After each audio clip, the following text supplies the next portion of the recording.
প্রখর রোদে জ্বলতে থাকা বিশাল মরুভূমির বুকে এক মুসাফির ধীর পায়ে পথ চলছে। বহু মাইল হেঁটে ক্লান্ত শরীর যেন আর সামনে বাড়তে চায় না। পায়ে শক্তি নেই, মুখ শুকনো, চোখে ঘুম আর শরীরে অবসাদ। তবুও তিনি পথ থামাতে পারছেন না, কারণ তার জন্য কেউ পথ তৈরি করে রাখবে না। যতই কষ্ট হোক, তাকেই পৌঁছাতে হবে গন্তব্যে।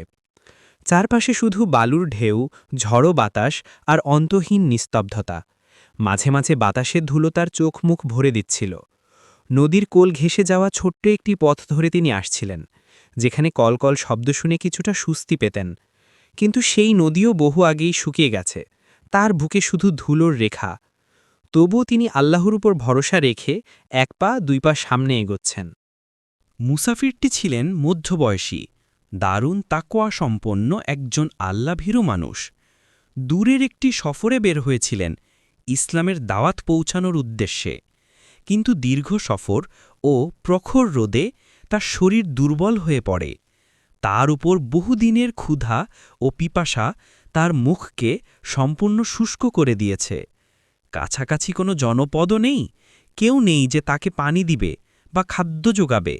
তিনি আকাশের দিকে তাকিয়ে কেঁদে উঠলেন, হে আল্লাহ, আপনি যদি এখন আমাকে একটু খাদ্য পানি দিতেন তাহলে কত ভালো হতো। প্রতিটি পদক্ষেপ তার কাছে পাহাড়ের মতো ভারী লাগছিল। শরীরের প্রতিটি রক্তবিন্দু যেন শুকিয়ে যাচ্ছে। মনেও এক ধরনের দুঃখ কাজ করছিল। এই নির্জন মরুতে যদি কিছু হয়ে যায় তাহলে আমার দাওয়াতের দায়িত্ব কি হবে? তবুও তিনি হার মানলেন না, নিজের কষ্ট লুকিয়ে একা এগিয়ে যেতে থাকলেন। এভাবেই যখন তিনি হাঁটছিলেন, ঠিক তখনই হঠাৎ তার চোখে একটা অদ্ভুত জিনিসে আটকে গেল। সামনে, দূরে, মরুর মাঝখানে একটা জায়গায় পানির ঝিলিক। তিনি থমকে দাঁড়ালেন।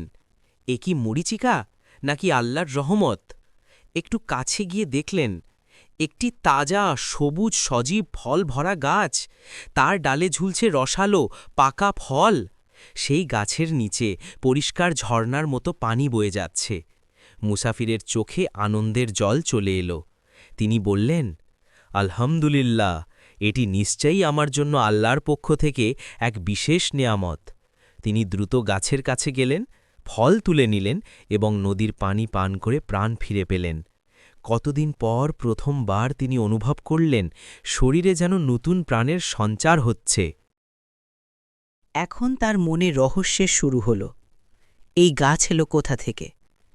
পেট ভরে পানি পান করার পর তার মনে প্রশ্ন জাগল, মরুভূমির এমন নির্জনে, যেখানে পাথি পর্যন্ত থাকে না, সেখানে এমন তাজা ফলের গাছ কিভাবে জন্ম নিল?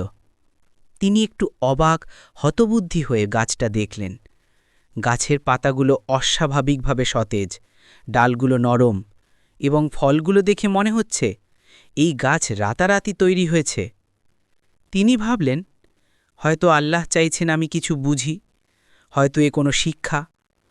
তখনই দূর থেকে একটি দৃশ্য তার দৃষ্টি আকর্ষণ করল। গাছের নিচে কিছু একটা জ্বলজ্বল করছে।